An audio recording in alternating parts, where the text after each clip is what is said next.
Bueno, empezamos, ¿vale? Buenas tardes a todos. Hay muchos que saben de qué va el programa este, otros no. Bienvenidos y gracias por estar aquí. Es un programa, bueno, que normalmente lo hacemos de manera online, pero el doctor Francisco nos ha pedido esta vez que lo hagamos presencialmente y lo estamos haciendo pues, híbrido, ¿no? Presencialmente y online, ¿vale? Entonces, bueno, un programa que lo que hacemos es, hablamos de una patología o hablamos en este caso que se va a hablar de las infecciones durante el trasplante y después del trasplante.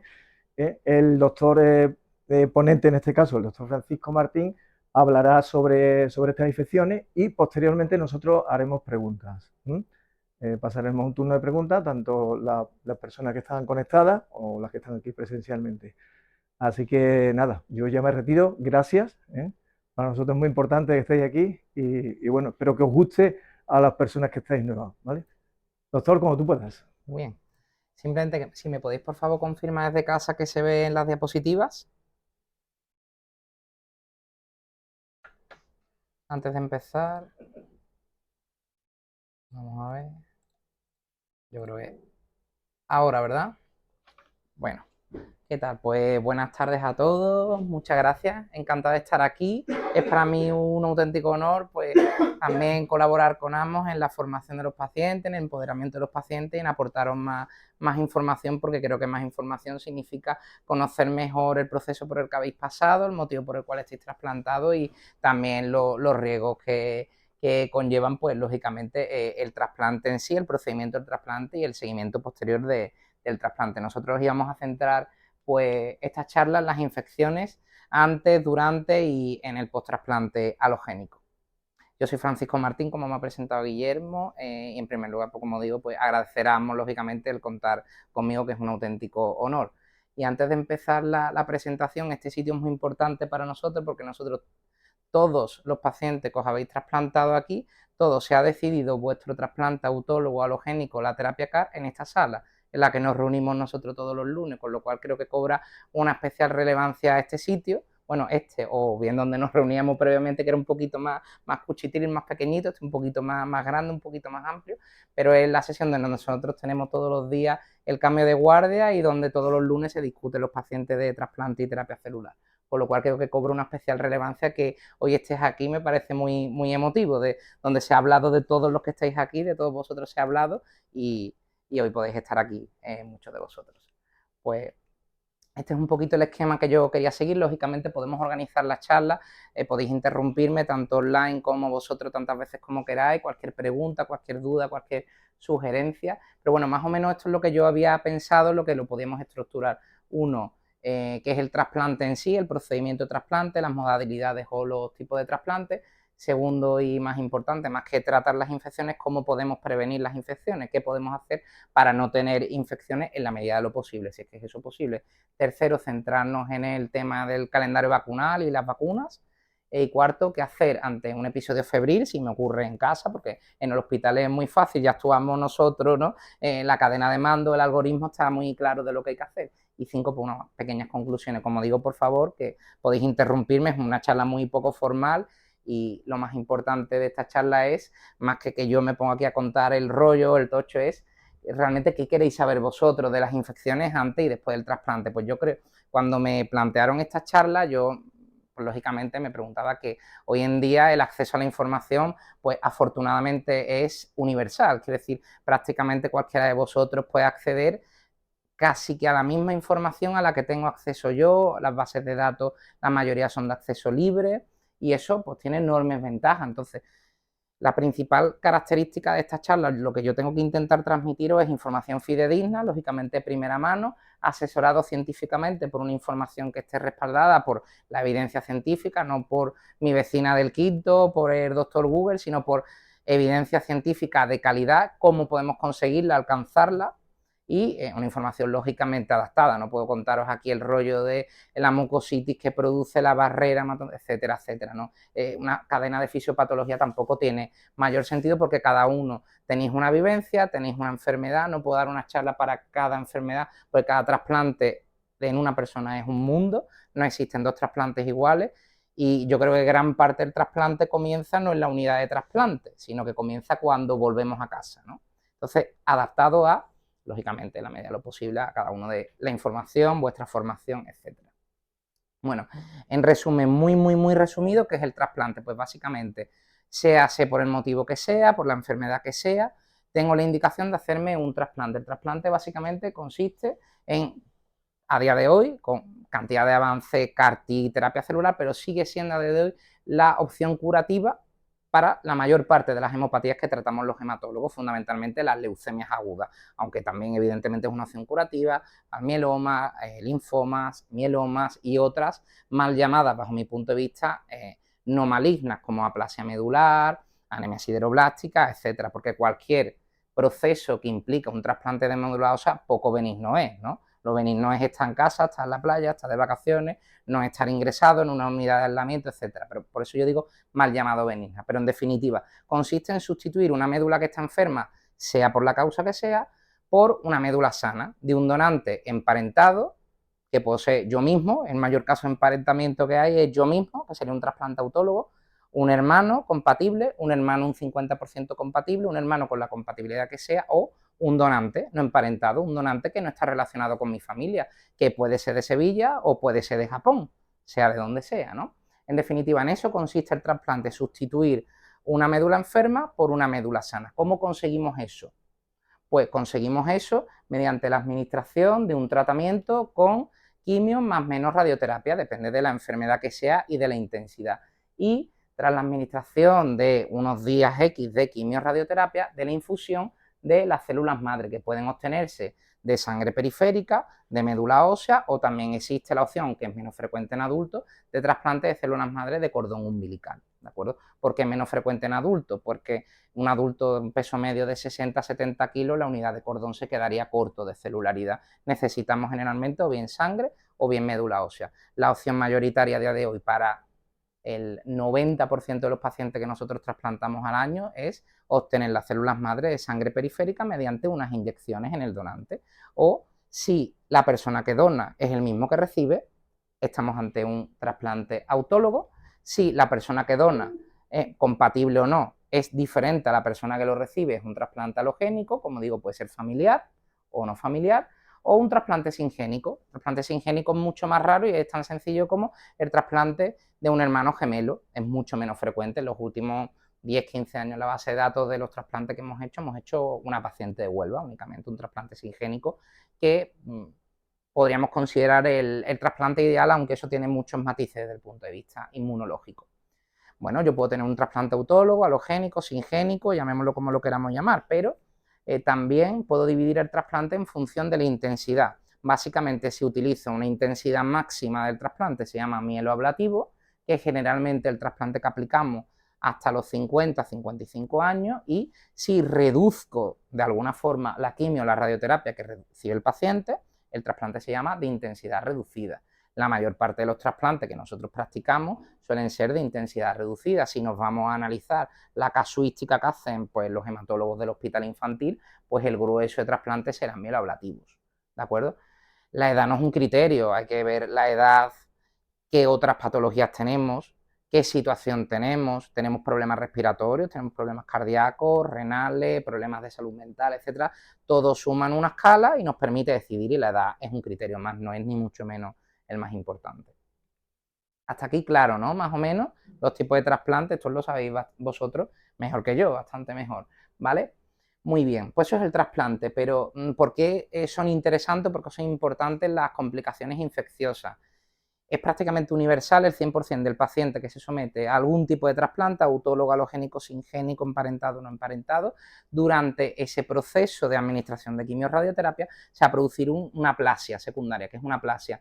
Voy a destruir una médula o voy a bajar la función de una médula para que entre la siguiente. En ese proceso entre que baja una médula y se produce la siguiente, voy a estar a cero, por eso estamos en unas camas especiales, con aislamiento, con unos filtros que son muy interesantes para prevenir las infecciones. Y durante ese momento es cuando mayor expuesto estamos a las infecciones, y entonces las complicaciones infecciosas son muy relevantes porque todo paciente trasplantado está expuesto a ellas, y a día de hoy sigue constituyendo una de las principales causas de deterioro de calidad de vida o de mortalidad en un paciente que se hace un trasplante de médula ósea. El perfil de la infección pues va a depender del tipo de paciente. Primero, qué enfermedad tengo, qué carga de tratamiento llevo. Cuanto más machacado llego al trasplante, más riesgo tengo de hacer infecciones por gérmenes más difíciles de tratar. O yo soy un paciente virgen de tratamiento que llego y el primer tratamiento es el trasplante, pues probablemente voy a estar menos colonizado por gérmenes multiresistentes, habré recibido menos antibióticos, habré estado menos expuesto al ámbito hospitalario, he estado ingresado en la UCI. O sea, hay una serie de factores que predicen, que te permiten saber pues si un paciente tiene mayor riesgo por infecciones multiresistentes o no. Como digo, el tratamiento recibido y la cifra de neutrófilos, que nos obsesionamos mucho, ¿no?, en transmitir, también la de linfocitos y también en los pacientes con mieloma múltiple o leucemia linfocítica crónica, la hipogammaglobulinemia. Como tengo una enfermedad de las células que producen los anticuerpos, no tengo anticuerpos suficientes y tengo un perfil de infecciones prototípicamente diferente al de un paciente con una leucemia aguda. Por eso digo, 2 pacientes trasplantados, 2 enfermedades diferentes, 2 perfiles de infecciones totalmente diferentes. Por tanto, en cualquier paciente trasplantado surge como un factor esencial, fundamental, un régimen de prevención de las infecciones que sea eficaz. Pero claro, si yo tengo un régimen que es eficaz, pero todos los pacientes que se lo pongo, uno vomita, el otro tiene diarrea, el otro tiene una arritmia y se muere por el tratamiento, pues un tratamiento, mire usted, tiene usted un tratamiento muy eficaz, pero esto no lo tolera absolutamente nadie. No, la clave es la suma de un tratamiento tolerable y eficaz. Por ejemplo, cuáles son los gérmenes o qué tipo de, vamos a decir, qué microorganismos nos preocupan o tenemos que vigilar. Pues el Pneumocystis jirovecii, para el cual se toma el Septrin, el virus herpes simple y el virus varicela zoster, para el cual se toma la ciclovir, los hongos filamentosos, los pacientes con leucemia aguda mieloblástica, la cándida, también los pacientes con leucemia aguda mieloblástica, el CMV y el virus Epstein-Barr, los pacientes trasplantados, y los bacilos gram negativos, en general, cualquier paciente que va a estar a cero de defensa durante mucho tiempo. Pero como veis, enfermedades diferentes, situaciones diferentes, prevenciones diferentes. Aunque todo se llame trasplante, no todos somos iguales. Por tanto, más allá de la prevención, lógicamente, si un paciente tiene fiebre, he de empezar precozmente, muy rápido, el tiempo aquí es clave, adaptado a cada paciente al perfil, de forma eficaz y tolerable, con antibióticos en base a si está estable o inestable, estoy malito, estoy bien, cómo de mal me encuentro, tengo una neumonía, tengo una infección de orina, ¿qué tengo? En base a eso tengo que ajustar el perfil de resistencia del hospital donde yo me encuentro. Oye, yo me he trasplantado, pero mi centro de origen era el Juan Ramón Jiménez. Pues las bacterias que colonizan a los pacientes Juan Ramón Jiménez son diferentes a los de Virgen del Rocío, diferentes a los del Macarena, diferentes a los de Balmes. Oye, yo soy de Juan Ramón Jiménez, pero nunca está ingresado, o yo estuve ingresado en agosto que hubo un brote de bacterias multiresistentes. Todo eso es clave para poner antibióticos en un paciente u otro. No es café para todos, sino que hay que individualizar y adaptarlo. Una de las claves para adaptar el tratamiento es que la célula tumoral, es decir, la célula de origen que a mí me lleva a trasplantarme, es radicalmente diferente si soy una leucemia aguda mieloblástica, linfoblástica, un linfoma, un mieloma, etcétera. Es radicalmente diferente. ¿Y por qué es radicalmente diferente en sí la célula? Y porque es radicalmente diferente. Estos son todos los tratamientos, esto es un resumen muy resumido de todos los anticuerpos biespecíficos, CAR, etcétera, con los cuales yo puedo atacar una célula tumoral. Como veis, la lista, esto parece la lista de los Reyes Godos, ¿no? Estos son unos nombrados aquí que son impresionantes, que si Gentuxumab, que si Infortun... O sea, esto es muy complicado y simplemente lo que intento traducir en esta diapositiva es que el paciente que más riesgo de tener infecciones graves ante el trasplante generalmente es el paciente con leucemia aguda mieloblástica, porque es aquel paciente que tiene un régimen de quimioterapia más fuerte, que pasa más tiempo ingresado en el hospital y que va a estar más tiempo a cero, y que muchos de los pacientes que se trasplantan no han requerido ningún tipo de tratamiento, es decir, llegan vírgenes de tratamiento al trasplante, donde el riesgo de infecciones por gérmenes multiresistentes es más bajo. Por tanto, ¿no? Pues una pequeña conclusión, podemos decir que dime de dónde viene y te diré el riesgo que tienes de infecciones. Vale, esto es una diapositiva de los años 80 que lo que trata de decir es que si definimos el camino de la infección desde la aparición de la administración de la quimioterapia hacia la ruta de la recuperación, pues hay muchos factores que pueden hacer que nuestro camino sea un poquito más liviano o que sea un camino lleno de piedras, ¿no? Vale, si yo tengo recuperación de neutrófilo, mira qué contento se pone el solito con la cara feliz, que me hace que las infecciones respondan mucho mejor. Sin embargo, si yo tengo una recuperación de cifras retardadas, lenta o directamente no recupero, he tenido infecciones por gérmenes multiresistentes, tengo gérmenes multiresistentes, pues mire usted, el camino se le va a hacer un camino de piedra y la profundidad o la gravedad de estas infecciones pues puede ser mucho más importante, ¿no? Cuando hablamos de infecciones, hablamos de bichos, microorganismos, ¿qué estamos hablando, no? ¿De qué hablamos? Pues cuando hablamos de infecciones, generalmente hablamos de infecciones por 3 tipos de microorganismos, generalmente las bacterias, virus y hongos, ¿no? Los 3 son relevantes, los 3 tienen forma de manifestarse diferente y los 3 pueden detectarse de forma diferente. En general, la infección prototípica del paciente ingresado es una infección bacteriana. Las infecciones virales generalmente cursan de forma catarral o suelen ser cuadros asintomáticos, como la infección por citomegalovirus, que el 90% de las infecciones por citomegalovirus hoy en día las encontramos porque una analítica me dice que la tenéis, tú estás asintomático, no tienes ningún síntoma, pero yo detecto en una analítica que está replicando ese virus en ti. Y las infecciones por hongos, que son o bien prototípicas de los pacientes que están mucho tiempo con las defensas bajas, que tardan en recuperar, o bien pacientes que estáis por el motivo que sea, generalmente enfermedad de injerto contrarreceptor con corticoides a dosis elevada durante largo tiempo, ¿no? Entonces, el perfil de cada uno de estos microorganismos en cada paciente es radicalmente diferente, o hay que individualizarlo. Vale, y esto es una pregunta que yo lanzo al público, porque está muy bien que yo hable, pero yo quiero que la charla sea interactiva. Entonces, yo quería consultar por curiosidad cuánto tiempo creéis que debemos mantener, por ejemplo, el tratamiento antibiótico en un paciente que tenga 0 de defensa, 0, no 10, 15, 500, 0 de defensa y tiene un único episodio de fiebre. Esto es muy fácil, esto es mucho tiempo o poco tiempo. ¿Qué creéis la mayoría? Más o menos, esto no pasa nada, si se falla. A ver, la intuición. Claro, poco, poco. Pues muy bien, habéis acertado todos, ¿vale? Es poco tiempo. Claro, esto de poco mucho también es muy relativo, ¿no? Todo en la vida que es poco, que es mucho. En general es poco tiempo, ¿vale? Clásicamente los hematólogos, los infectólogos de los años 80 eran partidarios, bueno, era lo que la evidencia de aquel momento respaldaba, era mantener los antibióticos hasta que el paciente tuviera más de 500 neutrófilos. Claro, se generaban unos auténticos bichos multiresistentes que eran increíbles. Pero esto que habéis dicho todos muy bien, cosa que me ha sorprendido, ¿vale? Porque nada es para siempre, o sea, el antibiótico no es para siempre, ¿no? Como esta serie de 1999-2000. Este paradigma se rompe, curiosamente, en el año 2017 a colación de esta publicación de la doctora Aguilar del equipo de enfermedades infecciosas. Esto es un ensayo clínico que se llama el ensayo clínico How Long. Y de hecho estoy completamente convencido que muchos de los pacientes de esta sala colaborasteis activamente participando en este ensayo. Bueno, este ensayo, ¿qué es lo que trataba de responder? Pues trataba de responder a la eterna pregunta de cuánto tiempo hay que mantener los antibióticos en un paciente que tiene un único pico de fiebre, que no tiene ningún aislamiento por los cultivos, es decir, os sacan cultivo de sangre, el cultivo de sangre da negativo, estáis estables, estáis bien y se os quita la fiebre.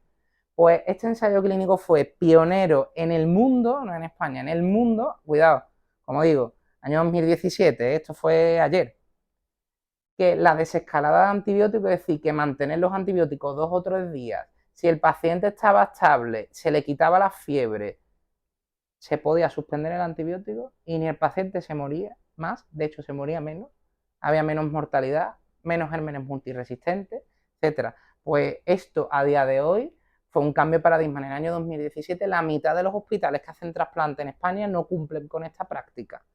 Nosotros nos comparamos con las series históricas de no lo hacen, no lo cumplen. No lo hacen porque, bueno, por lo que sea, no creen que la evidencia sea suficiente.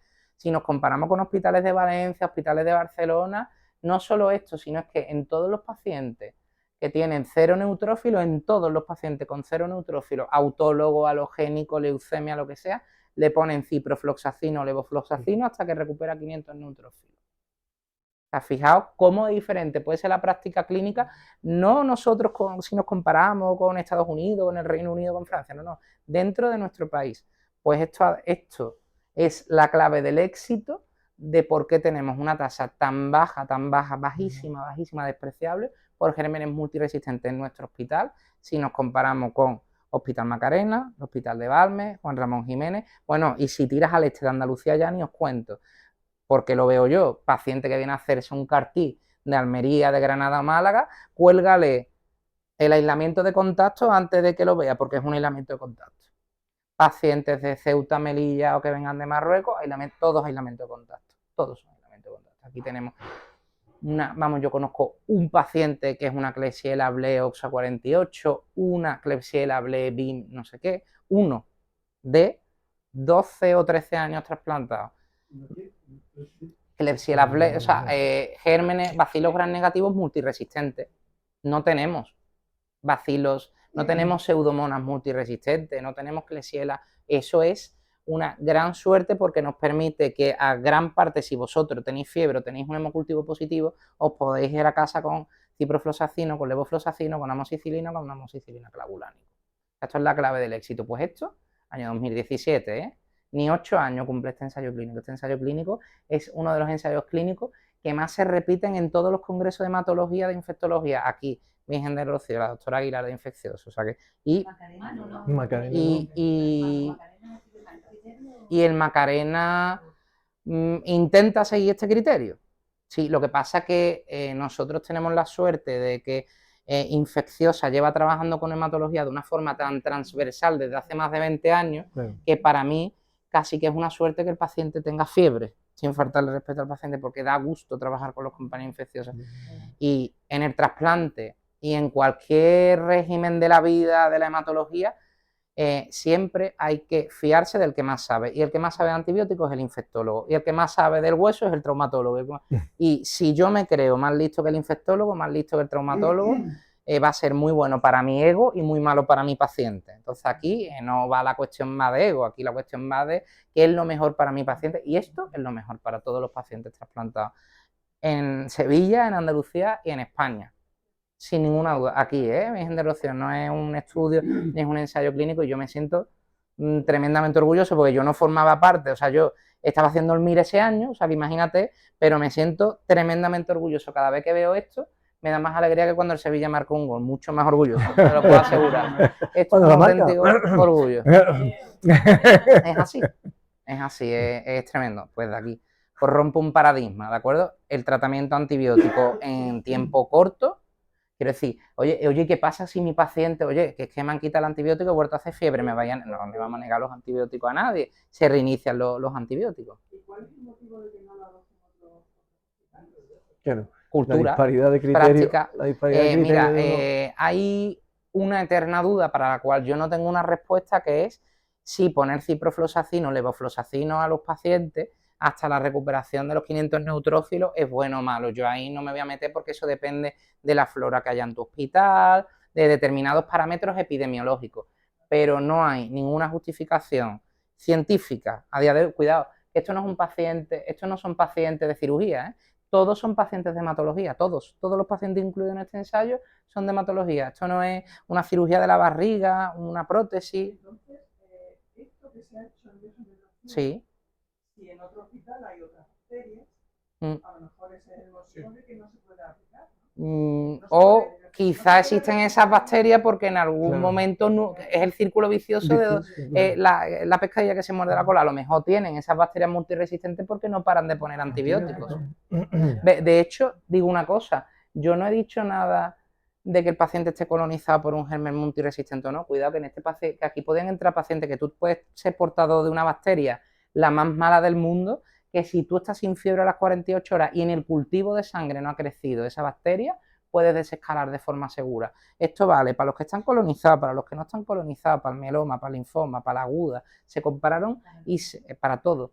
¿Con qué se comparó? Pues comparamos, nuestro hospital era un hospital de antibioterapia precoz, de suspensión precoz, y compararon en el ensayo clínico los otros pacientes que se metieron, eran de hospitales que no paraban los antibióticos, y comparamos cómo iban nuestros pacientes. Oye, ¿se morían más nuestros pacientes al suspender los antibióticos? No. ¿Tenían más infecciones graves? No. ¿Estaban más tiempo hospitalizados? No. ¿Tenían mejor calidad de vida, menos diarrea, menos eventos secundarios asociados a los antibióticos, menos tiempo de hospitalización? a todas luces era mejor y se beneficiaban todos los pacientes. Trasplante, no trasplante, bueno, CAR en aquel momento no se evaluaba porque no se había hecho ninguno. O sea, todos los pacientes se beneficiaron de esta estrategia. Esto es algo que ya digo, que esto es para pararse bastante porque merece mucho la pena, ¿no?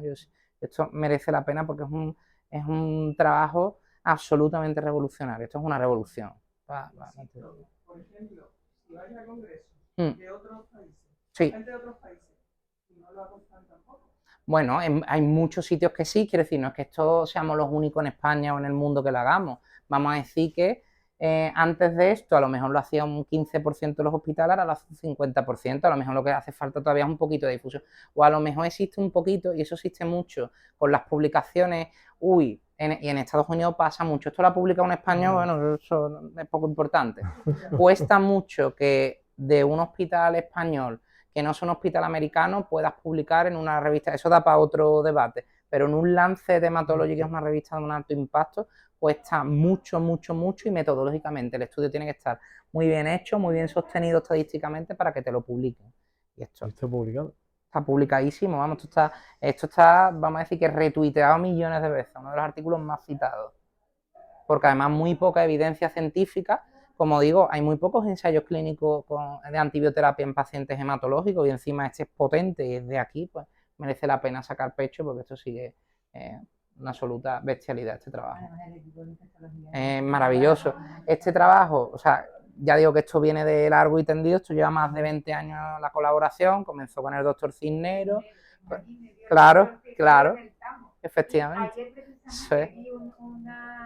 Artículo que se publicó y digo, yo tuve la suerte totalmente. El cargo que ocupa ahora totalmente. En España, totalmente. A mí fue a verme al TAMO 2 o 3 veces. Totalmente. O sea, el doctor Cisneros, hasta que fue director médico del hospital, era el interconsultor de hematología y en el momento que el doctor Cisneros pasa a la dirección del hospital, pues Manuel Aguilar, que termina la residencia en ese momento, pues ya cogió el relevo y que no lo suelte nunca, vamos, quiero decir, vamos, por favor, que no lo suelte nunca. Que no lo suelte nunca. ¿Claro? Por eso. Y muchas veces, y me da mucha alegría que los pacientes lo reconozcan, el valor tan grande que tienen los infectólogos de nuestro hospital, el equipo infeccioso y humanos, por supuesto. Son además unos médicos con mayúsculas, vamos, lo puedo decir con mucho orgullo, vamos, y para mí es un orgullo. Y entonces yo me he criado en esto, quiero decir que esto para mí es muy sencillo alabar esto, porque es que yo me he criado en esto, ¿no? Yo me he criado con un trabajo codo, con aprender de lo que ellos hacen. Lógicamente yo no puedo saber tanto de infecciones como saben ellos, pero lógicamente el trabajar con ellos da un rodaje que es impresionante, ¿no? Mucha seguridad. Muchísima seguridad y mucha tranquilidad cuando tienes que ver, porque hay momentos en los que la está reducida o estás en vacaciones y tienes que tomar decisiones a lo mejor que te sientes más seguro cuando están ellos, es tremendo cuando no están, se les nota mucho, ¿no? Totalmente. Pues yo lo agradezco mucho y yo creo que nosotros muchas veces, yo se lo digo todos los días y soy muy pesado diciéndolo y alabando su trabajo que es fundamental, ya digo, el trabajo con infecciosa, el trabajo con endocrino, el trabajo con cardiología, con neumología, todo el manejo interdisciplinar del paciente es el éxito del paciente, está claro. Bueno, todo esto que hemos estado hablando del paciente, claro, esto es el año 2017, pero llega una revolución, ¿no? A las aulas, podemos decir que es la terapia celular, la terapia CAR-T, ¿no? Y nos dimos cuenta por los ensayos clínicos y cuando empezamos a infundir pacientes, oye, es que todos los pacientes con CAR hacen fiebre. Oye, ¿qué pasa con la fiebre del CAR? Bueno, la fiebre del paciente que se hace un CAR no es una fiebre infecciosa. El 90 y tantos % de la fiebre de un paciente que se hace una terapia CAR básicamente es una fiebre inflamatoria debido al propio tratamiento, con lo cual también hemos aprendido o nos hemos readaptado a, oye, si sabemos que esta fiebre no es por infección, oye, ¿por qué os parece si damos menos antibióticos y el menor tiempo posible si sabemos que no es por infección? Pues esto es otro ensayo clínico del que nosotros formamos parte, esto está todavía pendiente de publicación, que es el estudio Stop It, ¿vale? Tampoco se lo curraron mucho, quiero decir con él, no, Stop It, páralo, ¿no? ¿Vale? Pues básicamente, paciente que se hace terapia CAR, que hace fiebre y que tiene una escala baja de hematotox, es decir, que el riesgo de infección es bajo o que la infección puede no ser grave, si a las 48 horas está febril, o sigue teniendo fiebre, pero no tiene nada en los cultivos y el paciente está estable, suspender el antibiótico. Oye, ¿no os suena de algo esto? Vamos a estar clavados a esto, vamos, el diseño es clavado, absolutamente clavado, y formamos parte. No tengo todavía datos provisionales, pero vamos, esto aquí es muy fácil quitar antibiótico y salir ganando, porque aquí esto es decir que es muy fácil, es mucho más difícil quitarlo en una leucemia aguda mieloblástica, donde el riesgo de tener una bacteriemia o una infección es más fácil que aquí, que todos sabemos que la fiebre es una fiebre inflamatoria por el propio tratamiento, pero un estudio muy, muy rompedor también. Vale. Hemos hablado de los diferentes tipos de tratamientos, de que pues, se puede suspender la antibioterapia, pero el riesgo de infecciones no es lo mismo en todos los momentos del trasplante. No es lo mismo que yo tenga una infección el día 15 que yo tenga una infección el día 800. No es lo mismo que tenga una mucositis y que tenga fiebre a que pues ya esté a 3 meses el trasplante y ya me haya vacunado por bacterias encapsuladas. Este esquema lo que trata de resumir, ¿no?, es que en los diferentes puntos del trasplante, en base a la neutropenia, la mucositis, la presencia o no de AIDS, tanto agudo como crónico, que implica el uso de corticosteroides, ruxolitinib y otros inmunosupresores, hacen que el riesgo de infecciones, generalmente por bacilos gram negativos, ¿no?, que son los más importantes o los más peligrosos, hasta el día 30 son bastante importantes y sin embargo mi paciente del trasplante a partir de los 3 meses en adelante el perfil de infecciones es radicalmente diferente. Es un perfil de infecciones que se debe más a virus o a bacterias encapsuladas o a pacientes consumidores o tomadores crónicos de corticoides y el perfil de infección ahí es radicalmente diferente. Por tanto, no es lo mismo infección en el día 15 con mucositis que infección en el día 270 con prednisona de 30 miligramos cada 12 horas. De manera, vosotros usáis corticoides con intentamos, en la medida de lo posible, como digo yo, poner la dosis mínima eficaz, pero la dosis de corticosteroides, tanto para el H agudo como para el H crónico, son dosis elevadas. Es de 0,5 miligramos kilo el que menos se despacha a 1 miligramo kilo cada 12 o cada 24 horas. Pero, y estoy de acuerdo con una frase del doctor Pérez Simón que dice que uno de los mayores venenos que ponemos los hematólogos son los corticoides. Sin ninguna duda, no lo parece, pero lo son. Sin ninguna duda, no lo parecen. No lo parecen porque uno ve la quimioterapia y dice, esto es, sí, y estoy de acuerdo, pero que los corticoides a medio o largo plazo, pues son un riesgo muy importante y tienen que hacer que que sigamos estando ojo a visor con muchísimas infecciones, ¿no? Y lo que no son infecciones, lógicamente, pues osteoporosis, osteopenia, fracturas vertebrales, alteraciones del gonadismo, ganancia de peso, diabetes, etcétera, etcétera. Quiero decir, los corticoides son un fármaco que tienen más de 100 años de uso y que para lo bueno, para lo malo, los efectos secundarios no nos pillan a ninguno por sorpresa en el sentido que está ya todo descrito de los corticoides, ¿no? Pero evidentemente los corticoides hay que intentar en la medida de posible tomar la dosis mínima eficaz, es decir, la dosis mínima a la que el H o la patología inmunomediada que sea esté controlada. Y si yo no puedo bajar el corticosteroide porque mi paciente no me lo permite, porque su H no se lo permite, he de asociar otro inmunosupresor u otra línea, porque el corticoide hay que bajarlo en la medida de lo posible, ya digo. Vale, una de las claves de por qué este perfil de infección es tan diferente nos lo encontramos, hablando mal y pronto, en el culo, en el colon, ¿de acuerdo? En el colon de todos nosotros hay decenas de millones de bacterias, ¿vale? Esto parece como el anuncio del bífido de José Coronado y no iba tan desencaminado el anuncio. Es decir, la microbiota, ¿vale? ¿Qué es la microbiota? Pues la microbiota es el conjunto de bacterias que viven en un compartimento, ¿de acuerdo? Sabemos que el colon no es un compartimento estanco, a diferencia del cerebro, donde no debe haber bacterias, en el colon hay bacterias.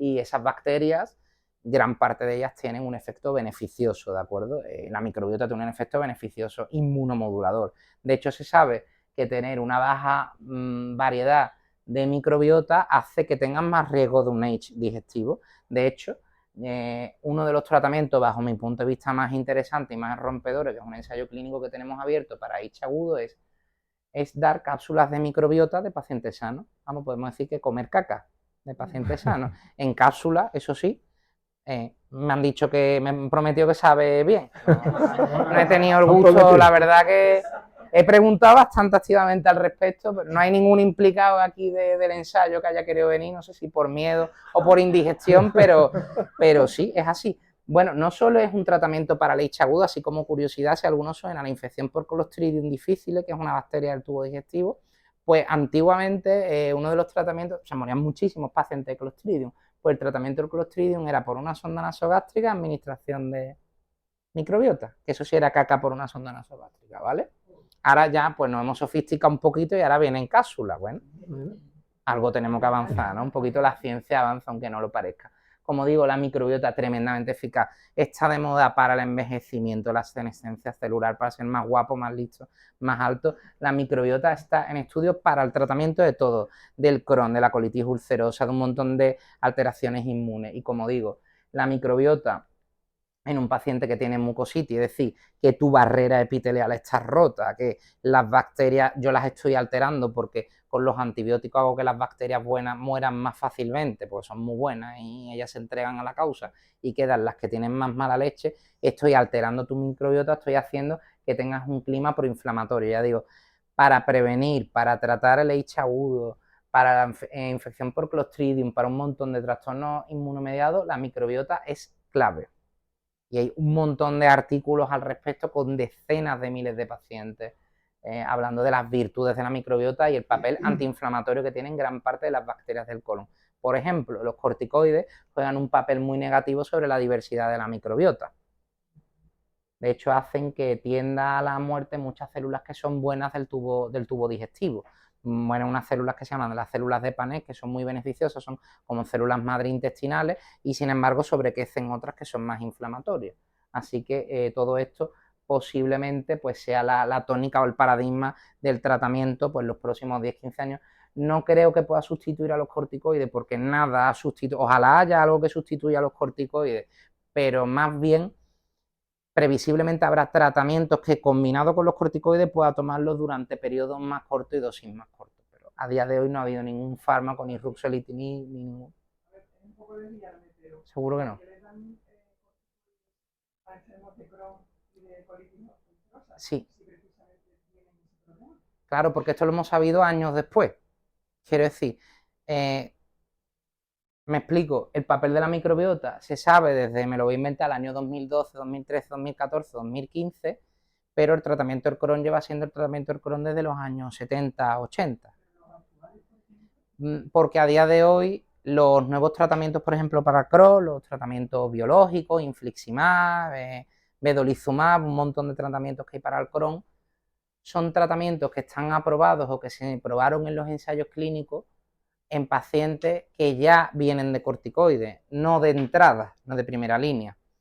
Seguro que se han probado en la primera línea y no son superiores al corticoide porque en el trasplante de médula ósea hemos hecho lo mismo. Hay ensayos con ruxolitinib en lugar de corticoides y el ruxolitinib no es capaz de vencer solo sin el corticoide. O sea, tienen un efecto deleterio, pero necesario, no es como la frase esta de Homer Simpson de cerveza, causa y a la vez solución de todos nuestros problemas, ¿no? Pues esto es un poco el corticoide, ¿no? Con nosotros. Ya digo, tiene un papel muy perjudicial sobre la microbiota, pero al final es lo que cura, entre comillas, ¿no?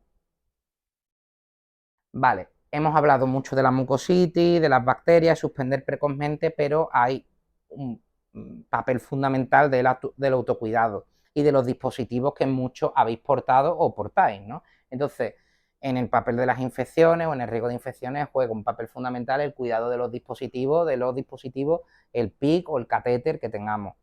Hay una parte de cuidado que durante la hospitalización pues recae fundamentalmente sobre la enfermera responsable que os cuida, que os atiende, ¿vale? Ahora lo que está de moda, lógicamente, bueno, yo he puesto los 3 accesos venosos más frecuentes, ¿no? Yo creo que por orden más o menos de importancia, el PIC, que sin duda es el más utilizado en prácticamente todos los tipos de quimioterapia, trasplante, salvo, o sea, con una salvedad, el trasplante de médula ósea cuando utiliza médula ósea, porque la médula ósea es muy espesa y en el PIC puede costar trabajo y la manipulación del PIC puede inducir émbolos, trombos e infecciones. Entonces, ahí prácticamente todos los pacientes que se hacen un trasplante de médula ósea utilizando médula ósea tienen un catéter y también los pacientes que se hacen un trasplante autólogo, generalmente un mieloma. ¿Por qué? Porque el paciente con mieloma que se hace un trasplante autólogo viene de un tratamiento que es subcutáneo, generalmente no ha necesitado PIC para los tratamientos, entonces pues para un ingreso de 15 o 20 días pues no merece la pena coger un PIC para luego quitarlo, pues aunque no lo parezca es más cómodo un catéter venoso central yugular o subclavio únicamente para el trasplante autólogo. Y luego esto generalmente es el más implementado, yo creo que en población pediátrica y tiene muchos matices, yo creo que interesantes a nivel estético, fundamentalmente para los niños y como digo la población pediátrica, que es el reservorio subcutáneo. Para mí la gran ventaja, bueno, que se puede administrar prácticamente lo mismo, la cantidad de lo que se infunde es lo mismo, pero amigo mío, como esto se infecte, esto es un auténtico follón para quitarlo. Someterse en quirófano urgente para quitarlo, una septicemia, un shock séptico, esto es muy complicado y esto es muy facilito, pues hago pin, se quita, hago pin y se quita. Y esto, pues, una infección del reservorio es mucho menos frecuente, es el que menos se infecta, pero también es el que es más difícil de retirar o de quitar. Y como digo, es que ya no se utiliza, prácticamente no se utiliza. Como digo, todo individualizadamente puede tener su valor. Todavía llega algún paciente de Huelva fundamentalmente o que porta un HIGMA o que tiene un reservorio. Muchísimo. Y quitarlo, como digo, tiene un tracto, bueno, vosotros lo conocéis, ¿no? El HIGMA tiene un tracto subcutáneo que la retirada en momento de una urgencia aplica lo mismo. Es un poquito menos follón de quitar que el reservorio, porque el reservorio solo se puede quitar en quirófano, que también el HIGMA se suele quitar en quirófano, pero que en momento de una urgencia sí, por eso, pero que el reservorio no se puede quitar en hospital de día, una cirugía que dura 3, o sea, es mucho más difícil quitar un reservorio que poner un reservorio. Si tarda en colocarse media hora, 45 minutos, casi una hora en retirar, ¿vale? O sea que es complicado. Generalmente se retira a los 2 años de terminar mantenimiento en población pediátrica. Ya digo que no digo que no. En oncología se utiliza todavía, pero ya cada vez oncología tira más al PIC. Es verdad que oncología, a diferencia de hematología, el PIC suele tener una luz, ¿vale? Cuantas más luces tiene un PIC, ¿qué creéis? ¿Que más riesgo tiene de infectarse o que no? Más puerta tiene de entrada, ¿no? Tú dices, pues ponme 4 luces, claro, sí, pues te pongo 4 luces por 4 veces que tiene de riesgo de infectarte, ¿no? ¿Por qué suelen tener 2 luces los PIC a diferencia de oncología que suele tener un PIC? Porque no solo utilizamos las luces para administrar la quimio, lo utilizamos para la parenteral, para los sueros, para la perfusión del tacrolimus, para el micofenolato. Entonces, 2 luces lo menos que se despacha en esta casa. Por lo menos, no es por comodidad, es por calidad de la atención. Es que realmente con una luz, si a mí me ingresa un paciente para un trasplante o un CAR con una sola luz, pide un recambio sobre guía, se quita esto, se mantiene la guía y se puede recambiar por uno de 2 luces, ¿no? Y ya digo que el catéter sigue teniendo pues su papel porque lógicamente si yo tengo una infección del PIC, ocurre la infección un sábado y necesito un acceso venoso central para poder daros antibióticos parenteral y todos los cuidados, pues pediré un catéter yugular transitorio hasta que pues, le vuelva a pedir un PIC al paciente. O subclavio. Pues, he dicho yugular porque es el más frecuente. Puede ser subclavio, puede ser yugular o podría ser femoral. Básicamente, ¿qué es? Acceder a una vena importante, a una vena, vamos a decir, gorda del cuerpo, para poder administrar este tratamiento. Y el PIC llega a la misma vena, pero a través de una vena cefálica o basílica del brazo. Es decir, llego al mismo sitio con un calibre un poquito más chiquitito, porque si el calibre fuera el mismo por estas venitas del brazo, se colapsarían.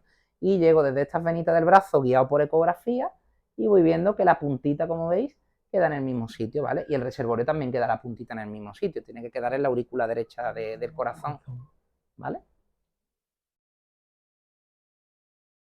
Bueno, la pregunta recurrente de la consulta, ¿no? Que a mí me trae por la calle la amargura, no porque me la haga y que bien sabe que yo no tengo ningún problema en resolver o en estudiarme lo que sea, es que no hay evidencia o no hay gran evidencia acerca de las recomendaciones dietéticas. Y podéis decir, bueno, aquí hemos venido a hablar de infecciones, porque nos va a hablar aquí de los frutos secos del chocolate o de tal. Bueno, porque hay una parte muy importante de las infecciones, generalmente cuando estáis en casa, salvo que hay un brote en el hospital alimentario de algún tipo, generalmente las infecciones alimentarias van a ocurrir pues, en un picnic, en casa, cuando ya estáis de alta de la unidad, ¿no? Y he de deciros, desafortunadamente para mí y para vosotros, que no hay una gran evidencia al respecto de la dieta, que somos muy mala gente, somos muy restrictivos y que damos recomendaciones muy generales y que básicamente nos basamos pues, en la dieta de la embarazada, ¿no? La misma dieta del embarazo. Y son unos consejos muy generales. Es verdad que yo suelo estar está quedando grabado y me preocupa en parte, ¿no? Pero suelo ser bastante permisivo con la dieta. Se han estudiado en un montón de ensayos clínicos la variedad o los tipos de dietas que hay para los pacientes. Y solo hemos llegado a una dieta que se llama, la dieta que nosotros aplicamos, se llama la dieta neutropénica o la dieta de baja carga bacteriana. Vale, pues esa dieta lo único que ha sido capaz de demostrar es que la calidad de vida de los pacientes es peor. Fantástico. Está claro, vamos, no doy fe, vamos, porque y digo porque doy fe, vamos, porque yo como en el hospital y como lo mismo que coméis vosotros, o peor que si es posible, vamos, para solidarizarme con vosotros, porque así de empático soy, ¿no? Que me siento como vosotros, pues como lo mismo que vosotros. Y lógicamente, pero vamos, la comida en casa gana un cariz de calidad y un puntito de calidad, pero vamos, que si al final está restringido, oye, no, es que la doctora Blasque me dice una cosa y tú me dices otra, y el doctor Próximo me dice otra, y el doctor Piega me dice... Y es verdad, a veces pues es porque no hay una gran evidencia al respecto y nos basamos en lo que aprendimos en su momento. No hay una gran evidencia al respecto. Lo que está claro, bueno, y estos son sentidos, o sea, consejos de bastante sentido común, que por otra parte diré que es el menos común de los sentidos, ¿no? Pero bueno, que hay que lavarse las manos y limpiar la superficie, que hay que separar las carnes rojas crudas de otros alimentos, igual que del pescado crudo, que hay que cocinar los alimentos a la temperatura adecuada.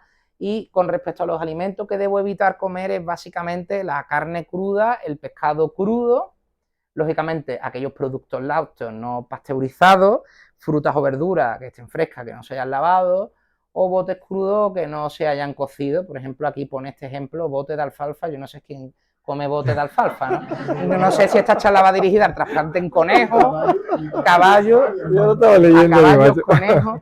Yo creía que era paciente trasplante. He de decir que esto lo he obtenido, estos consejos aquí tan bonitos, de una guía del Memorial Sloan Kettering Center, ¿no? Que es el hospital más importante de Nueva York de trasplante, ¿vale? Allí los pacientes americanos pues, consumen alfalfa, a lo mejor les va mejor, no lo sabemos, quizás haya que empezar, hay que dejarse de la microbiota y de la leche y probar la alfalfa. Evitar los embutidos fríos o crudos y los perros calientes, que entiendo se debe referir a los perritos calientes. Como en China. Entiendo, ¿vale? Pido disculpas de antemano a la sociedad y a los ecologistas en su conjunto, ¿vale? No estoy a favor de que se consuma perros crudos, calientes o fríos, no estoy forzando a que lo hagáis. En fin, esto es la recomendación más oficial o de mayor calidad que hay. Y realmente hay poco más allá de esto. El chocolate, sí, no. El fruto seco, sí, no. El gazpacho, es que a mí me ha dicho la señora de la sala de espera, esto es mítico, ¿no? A mí la señora que iba antes me ha dicho que tú le dijiste que no podía comer gazpacho, pero la señora que va ahí después me ha dicho que sí. Entonces, eso es mítico, o sea, es mítico. Y aquí vamos a intentar obtener, quiero decir que aquí no somos tontos, más a ti te gusta el gazpacho, tú quieres que yo te diga a ti que tú puedes comer. Pues ya digo que de gran cantidad de los alimentos no hay una evidencia. ¿Puedo comer fuera de casa? Que es otra pregunta muy recurrente. Pues la guía de trasplante dice que en los primeros 3 meses, en principio, se evite comer fuera de casa. Yo particularmente no veo ningún problema en comer en un establecimiento seguro, o sea, no en ir al que va de la Alameda, lógicamente, parece razonable evitarlo posiblemente de por vida, quiero decir, no los primeros 3 meses del trasplante, quiero decir, para lo que es la microbiota y la riqueza de la microbiota a nivel intestinal, posiblemente sea mejor evitarlo. Pero como digo, y esto es lo que hay, y es que no hay una gran evidencia al respecto. Y se ha estudiado muchísimo de la dieta de baja carga bacteriana y lo único que hemos visto es que no reduce ni los ingresos por infecciones, ni las bacteriemias, pero sí repercute en la calidad de vida de los pacientes. Sorpresas que nadie se lo esperaba, vamos.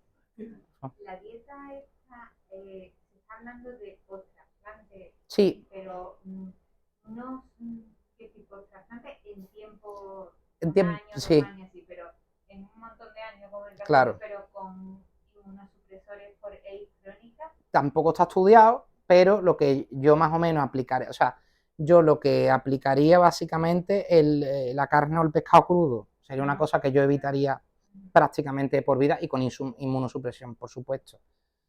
Y de lo demás no hay nada escrito. Yo en la medida de lo posible intentaría evitar. Bueno, es verdad que tenemos el chanchullillo, el truco de comprar embutido, lo compras más al vacío, lo congelas. Eso no está igual de bueno, no voy a yo aquí a engañar. No hay ninguna recomendación al respecto de pacientes si tienen inmunosupresión o no la tienen. No la hay. No disciernen, no dividen, no diferencian. entre tú estás a los 3 meses, claro, porque tú puedes estar los 3 meses hasta las trancas de corticoides, o puedes estar en el día 50 a lo mejor menos inmunodeprimido, por ejemplo. A los 24 años estoy más inmunodeprimida. A los 50 días. El de neutrófilo muchísimo más bajo, con ruxolitinib, claro, con corticoides que tenía con otro tal, que hace 10 años. Por ejemplo, Entonces, y porque es dinámica la situación, es lógico también.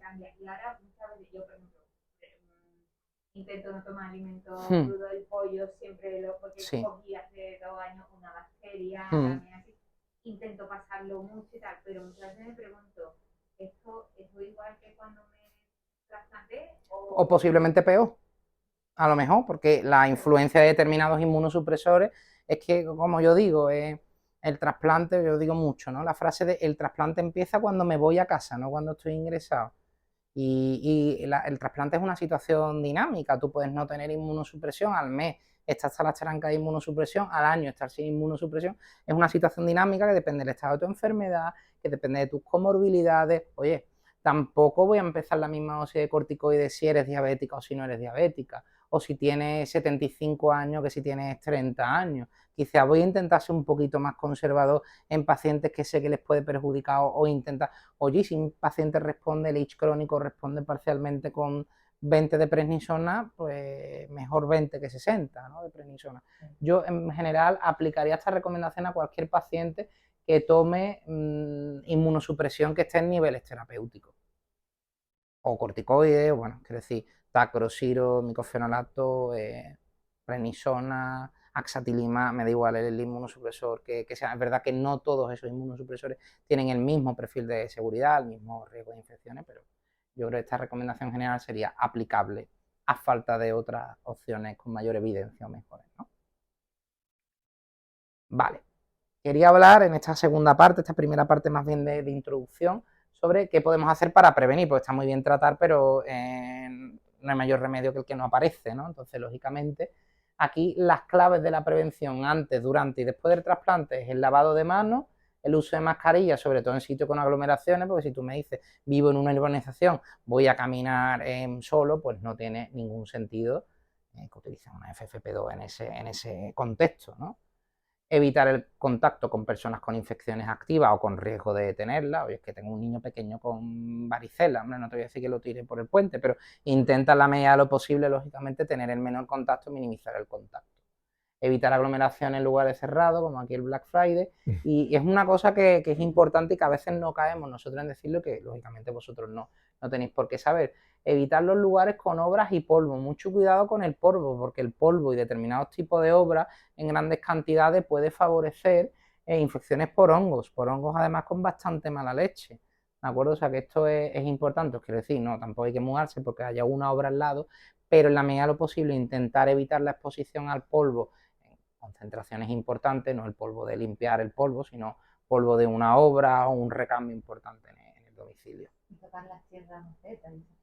De en la medida de lo posible, o manipularlas con guantes. Yo comprendo que hay pacientes para los cuales eso es su vida, entonces tampoco podemos quitarle lógicamente eso, pero yo creo que adaptado con los cuidados pertinentes, hay una infección muy típica además del MIR que se llama esporotricosis, que generalmente se produce por las espinas del rosal, ¿vale? La manipulación del rosal, son unas lesiones, unos bultitos por el brazo, incluso adenopatía, incluso sale una infección bastante florida.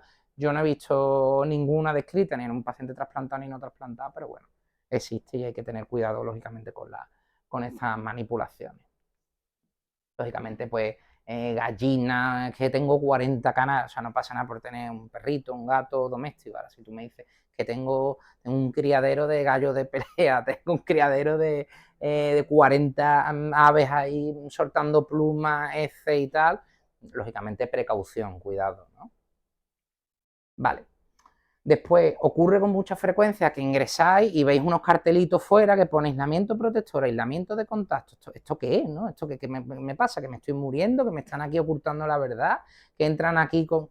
Vale, ¿qué es un aislamiento protector? Pues aislamiento protector son aquellas medidas o recursos que destina el hospital porque sabemos, porque tenemos la evidencia científica de que repercute minimizando el riesgo de infecciones graves en pacientes que son susceptibles a ello. ¿Tiene sentido tener un aislamiento protector en una señora de 78 años que se opera la cadera y que se va a su casa? Pues no. Tiene sentido tener un aislamiento protector en leucemias agudas, en aplasias medulares o cuando nos hacemos un trasplante. ¿Y qué es esto del aislamiento protector o cómo conseguimos esto, ¿no? El aislamiento protector. Pues son habitaciones individuales que utilizan un filtro de presión positiva. ¿Qué es lo que hace este filtro de presión positiva? Descarga el aire puro y minimiza la estancia de bacterias, consigue un flujo que es laminar, pero que es turbulento para hongos y para bacterias para que estén circulando en la habitación. Es decir, consigue un recambio de aire de la habitación. Tenemos también equipos externos lavado de manos, tenemos limitación para el acceso y para el intercambio de familiares y tenemos que emplear tanto mascarilla para vosotros como nosotros, ¿vale? Esto es un aislamiento de contacto. Un aislamiento de contacto es el que utilizamos en este perfil de pacientes. No todos los pacientes, si alguno de vosotros ingresáis por una infección, pues no tenéis prácticamente, bueno, ninguno tenéis una indicación ahora mismo de un aislamiento pues, protector. Otra cosa es lo siguiente, que es un aislamiento de contacto, que es diferente, ¿vale? Yo soy un paciente que está colonizado, ¿vale? Que tengo o en mi mucosa nasal o en mi mucosa rectal, generalmente lo que traduce que en mi colon viven bacterias que son multiresistentes. ¿Soy un peligro para la sociedad y me encierran en la cárcel? No, ¿de acuerdo? Esto no es para protegeros a vosotros, esto es para proteger a los pacientes que están alrededor, para minimizar la dispersión de esos gérmenes multiresistentes. Vale. Que es lo mismo que el anterior, no tiene nada que ver. Tú puedes tener una habitación con aislamiento de contacto, no tiene un filtro de presión positiva, lo único es una habitación normal, individual generalmente, en el que tengo que entrar con estas batas, con los guantes y que tengo que dejar las batas y los guantes dentro antes de irme para minimizar y lavarme luego las manos lógicamente muy bien antes de entrar y después de entrar. Nosotros, enfermería y limpieza. Y esto generalmente se utiliza y por eso quizá tenemos tanto éxito previniendo tasas de incidencia por estafilococo aureus resistente a meticilina, cinetobacter, bacterias BLE o estenotrophomonas. Tenemos una tasa muy paquejita, pero si algún paciente está colonizado, lo tenemos que ingresar en una habitación individual y tenemos que tener en cuenta estas precauciones. Si tengo un virus respiratorio, me da igual, el virus respiratorio sincitial, el resfriado, el COVID, la gripe, el que sea, no tengo un aislamiento de contacto, tengo un aislamiento por gotas, ¿vale? ¿Qué es un aislamiento por gotas? Pues para evitar la dispersión, como habéis visto. Si yo tengo un paciente, ¿vale? Así como dato, las habitaciones de aislamiento protector son del 141 al 163 y las del TAMO. Esas son las que tienen estos filtros, ¿vale? Entonces, yo puedo ser aislamiento protector y de contacto, puede ser contacto sin protector, protector sin contacto, pero en ninguna de esas habitaciones, del 141 al 163 ni del TAMO, puede estar un paciente con un virus respiratorio. ¿Por qué? Porque como yo tengo aquí esta presión positiva, va a hacer virus, que bien, adiós, hasta luego, me meto por aquí, y me meto por aquí, y me meto por aquí, y me meto por aquí, y me meto por aquí, y me disperso por el circuito de aire, ¿vale? Entonces, si, por ejemplo, podría haber ocurrido el caso, estoy en el TAMO y tengo una gripe o el virus respiratorio sincitial, hay que salir de la habitación del TAMO y ponernos, o sea, no es una cosa de correr, Dios mío, me muero, no, porque no es por ti, es por el circuito. O sea, hay que estar por lo menos 48 horas el circuito contaminado. También es decir que desde que yo hago la PCR, tú seguramente habías tenido síntomas antes, con lo cual es previsible que el circuito pueda estar contaminado. Entonces, es muy importante, ante la más mínimo moquillo que tenga un paciente, PCR, no es por ser mala gente, es porque podemos utilizar muy mal los recursos y puede ser verdaderamente peligroso. Sí. ¿Cómo sabéis que un paciente tiene bacterias multiresistentes? Vale, pues lo podemos saber de dos formas. O nos enteramos cuando ingresa o ya lo sabemos de antes. No, lo sabemos por un frotis rectal, es decir, o un frotis nasal, depende. Si habláis con algunos pacientes que están en diálisis, sabréis que a algunos pacientes en diálisis se les hace un frotis rectal, es decir, se le mete como el palito de la PCR en la nariz y se ve si están colonizados por bacterias multiresistentes. ¿Para qué? Para saber si su máquina de diálisis hay que utilizarlo para ellos mismos. Pues en los pacientes inmunodeprimidos se hace una cosa parecida. Cuando un paciente ingresa para un trasplante o un CAR, se le hace un frotis rectal, que es, se extrae como una especie de cultivo de la zona cerquita del recto, del culete. Eso se manda a cultivar, que todos lo habréis hecho cuando habéis ingresado, y obtenemos el resultado en 24-48 horas, y eso me dice si estás colonizado o no. Otra estrategia importante que es muy discutible es, si estoy colonizado, ¿puedo descolonizarme? Sí, la respuesta es que sí. Hay estrategias de descolonización que son bastante... El Hospital Clínic de Barcelona es bastante pionero al respecto, tiene algunos estudios, no son ensayos clínicos, al respecto y tienen una tasa de descontaminación o descolonización del 70%, pero a los 10 días se le vuelven a colonizar a todos los pacientes, ¿vale? Entonces, bueno, básicamente lo que nos sirve es para saber si el paciente tenemos que tener esas precauciones extra, ¿no? Vale, hemos hablado de medidas, de guantes, de mascarilla, de la habitación, de filtro EPA, presión positiva, negativa, contacto, etcétera, ¿vale? Pero aparte de eso, además de prevenir, hay formas de prevenir con estas medidas, con medidas higiénico-dietéticas y formas de prevenir farmacológicamente. ¿Y cómo prevenimos farmacológicamente las infecciones? Pues clásicamente tenemos 3 pilares. Uno es el Septrin, que previene pues, las infecciones por un germen que se llama Pneumocystis jirovecii. El segundo es aciclovir, que previene las infecciones por herpes simple 1, 2 y virus varicela zoster. Y algunos pacientes, además, llevan lo que se llama profilaxis para hongos con posaconazol, fluconazol, isavuconazol, posaconazol, hay muchísimos, boriconazol, hay muchísimos fármacos. ¿Qué pacientes? Pues bueno, esto hay que individualizarlo, generalmente pacientes con leucemias agudas en inducción, trasplante que lleven corticoides o pacientes que han tenido una infección por hongos y que estén en riesgo de desarrollarla para prevenirlo. ¿Y hasta cuándo hay que mantenerlo? Pues hasta que la cifra del linfocito CD4 sea mayor de 200. Pero lógicamente esto que estoy diciendo es una generalización y como toda generalización es burda y hay que individualizar según el caso, la patología y el momento. Vale, estas son una tabla, que es la tabla de los Reyes Godos, básicamente de qué profilaxis, el resumen de qué profilaxis llevas según si eres un trasplante meloablativo intensidad reducida, si tenías peligros, etc. Yo lo único que quería destacar de esta tabla es que desde el año 2019-2020 se incorporó a la prevención del citomegalovirus un fármaco nuevo en el trasplante que se llama letermovir. Pues este tratamiento se añade a todo lo que he dicho antes, Septrin, aciclovir y profilaxis para hongo en pacientes determinados que están en riesgo de desarrollar o de tener infección por citomegalovirus, ¿vale? Es un fármaco nuevo. Vale. Desde el punto de vista de las vacunas, ¿no? Que también es una de las grandes preguntas, de las grandes cuestiones. O sea, no podemos hablar de prevención y de infecciones sin hablar de las vacunas, ¿no? La medida que más vidas ha salvado en sanidad, y por otra parte podemos decir que la más barata, fue el lavado de manos, y seguido claramente de las vacunas. Las vacunas inician su andadura en el mundo, podemos decir, o los primigenios intentos de vacunas, mucho antes de Jenner o de Pasteur, se encuentran en el siglo X en China, y era administrar pues pustulitas de viruela que tenían otros pacientes pues a niños sanos, para que no la tuvieran, pequeñas inoculaciones. Pues es el germen, ¿no? Nunca mejor dicho, de lo que es el concepto de inmunización activa o de vacuna. Básicamente las vacunas han permitido muchísimas cosas positivas, la reducción de enfermedades mortales. Bueno, el último caso de viruela, ¿no? Que este es el cartel de la posguerra de España, fue en el año 1980, ¿no? La viruela ha pasado a ser algo que nos tenemos que estudiar. Yo no sé reconocer una viruela salvo por una foto de un libro, afortunadamente, y eso es uno de los grandes hitos, no de la medicina, sino de la salud pública mundial. Lógicamente son fundamentales como una medida masiva, no tiene sentido que se vacunen 10 personas, pero lo que interesa es generar inmunidad colectiva, el concepto de inmunidad de rebaño, ¿no? Que posiblemente hayáis escuchado a colación de las vacunas del COVID. Y pues ponía el ejemplo de la polio que está redacada en 1980 y que es excepcional encontrar hoy día casos de polio, difteria, tétanos y sarampión, aunque puntualmente vemos pequeños reductos. Hubo un caso, por ejemplo, de sarampión, que está volviendo a haber casos de sarampión, ha habido varios casos en Málaga, hubo un grupo, ¿no? Una pequeña epidemia controladilla en San Juan de Alfarache en el año 2011, de sarampión, o sea que sigue habiendo estas infecciones y por tanto sigue siendo clave el discurso de que las vacunas salvan vidas. Y en el paciente... Sí. Las vacunas, a todos los contamos repiten el calendario vacunal. Correcto.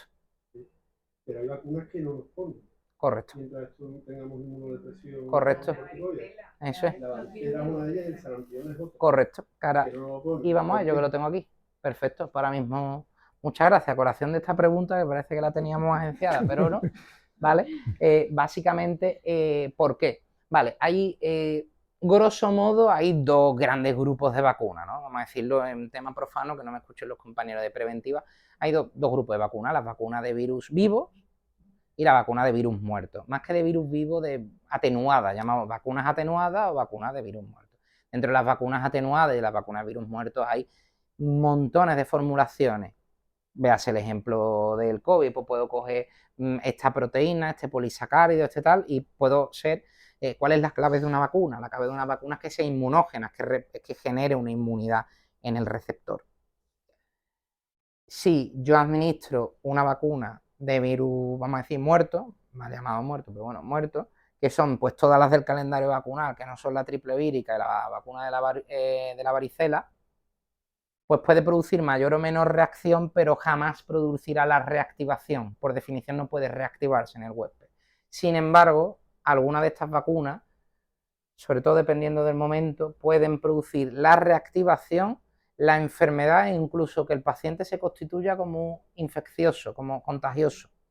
¿Por qué? Por la inmunosupresión que tiene. Es decir, muy fácil, me pongo una vacuna, esa vacuna para un sistema inmune que está despierto, bien, ok, no hay ningún problema, le producirá más reacción, pero no le dará fiebre, dolor local, quiero decir, lo que produce una vacuna, más o menos días tontorrón o de mal cuerpo, dolores articulares, etcétera, jamás producirá la infección. Pero en un paciente inmunodeprimido, trasplantado o no trasplantado, puede suponer que tenga la propia infección. Es un caso muy interesante, y de vez en cuando se diagnostica a algún niño de inmunodeficiencia a raíz de estas vacunas. Por ejemplo, hubo un caso muy bonito que presentó Marta Vicente de Madrid, del Hospital Niño Jesús, y presentó el caso de un niño que le pusieron la vacuna de la tuberculosis, que es una vacuna que no está activa en todas las comunidades autónomas, porque cada comunidad autónoma tiene su calendario adaptado, y ese niño, al ponerle la vacuna de la tuberculosis, desarrolla una tuberculosis diseminada.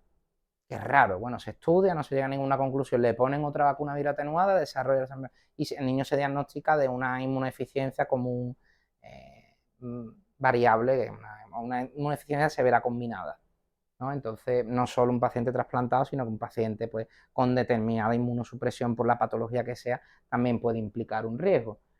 Una de las grandes preguntas es ¿cuánto dura el calendario vacunal? Vosotros pensad en un niño pequeño y pensad que el calendario vacunal pues, tiene un tiempo, un timing, ¿no?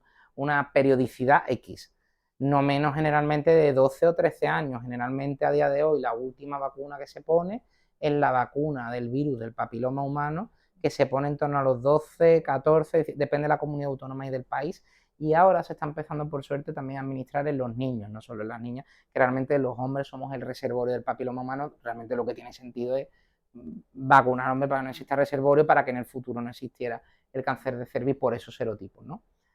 Pese el tiempo, 12, 13, 14, 16 años. ¿Cuál es el calendario vacunal? Bueno, pues el calendario vacunal de un paciente trasplantado en base al programa del Ministerio de Sanidad, pues son no menos de 2 años, pero como decimos, habrá vacunas que solo se pueden administrar a los 2 años solo si me encuentro sin inmunosupresión. Si estoy con inmunosupresión, no podré administrarme ni la triple vírica ni la varicela. El resto de las vacunas tienen su temporalidad, tienen sus momentos, está totalmente adaptado y prácticamente cada mes, mes y medio, pues hay una vacuna que hay que administrar, un refuerzo. Es decir, que el calendario este es el calendario global, pero cada uno tenéis un calendario, porque algunas tenemos la suerte que preserváis inmunidad de algunas vacunas, otras os la presta vuestro donante, que es raro, pero a veces también se presta una inmunidad, o sea, se puede prestar un poco de inmunidad humoral de memoria, pero generalmente no. Y la última incorporación así de vacuna que me parece curioso e importante destacarla es la vacuna frente al virus varicela zoster, que se incorporó financiada hace 2 años. Está aprobada y financiada para todos los pacientes trasplantados, autólogos, halogénicos, no trasplante. Cualquier paciente hematológico es candidato a esa vacuna. Pero esa vacuna a día de hoy no nos permitiría, ningún estudio que lo demuestre o que la avale, el suspender el aciclovir. Que muchas preguntas es, bueno, como ya me han vacunado, ¿me puedo quitar el aciclovir? Bueno, y recordemos que aciclovir no solo prevenía el virus varicela zoster, sino que también previene los virus herpes simple 1 y 2. Entonces, pero bueno, no hay una evidencia suficiente que la sustente en un halogénico. En un autólogo sí, en un autólogo el Septrin y el aciclovir se pueden quitar a los 6 meses prácticamente con total tranquilidad, ¿no? Pero en un halogénico no. Hay que esperar un tiempo que esté sin inmunosupresión y que los recuentos, como digo yo, el número y la calidad del recuento sea lo suficientemente buena. Sí, esa es una vacuna de virus muerto. entonces no hay ningún problema. Se intercala en el calendario vacunal, se pone a partir de los 6 meses y son 2 dosis, si no me equivoco, repartidas, realmente esperan 2 meses, están esperando unos 2 meses, pero con 1 mes sería suficiente, ¿vale? Y la verdad que esa es una vacuna de la cual, a diferencia de porque estas vacunas lo que hacemos es, bueno, como esto es lo que se le pone a los niños y a los niños les va bien, para los trasplantados les irá bien. Pues la vacuna varicela zoster no, es un ensayo clínico que está pensado, ideado para pacientes inmunodeprimidos.